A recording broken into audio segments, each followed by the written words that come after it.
Today's craft: doghouse.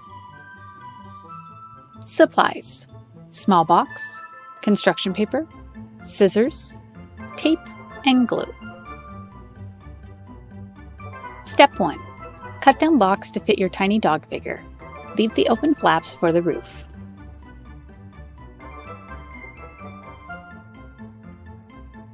Step 2.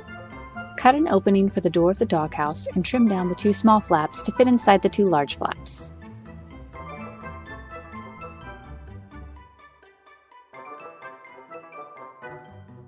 Step 3.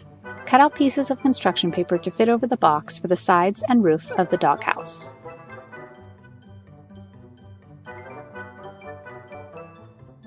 Step 4. Glue the 2 flaps together to make the doghouse more sturdy and glue the construction paper pieces to the box.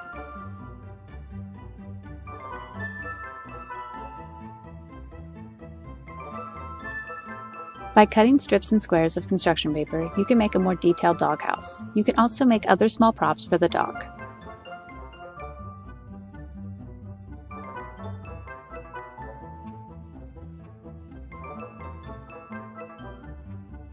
Find us on your favorite social media website and at easycraftshunt.com. Footage provided by easycraftshunt.com. Made with Pixlr Editor and Corel Video Studio. Animation by Dolphin Studios. Music by Kai Engel. If you enjoyed this video, please remember to like and share. Subscribe for more fun craft videos, and thanks for watching.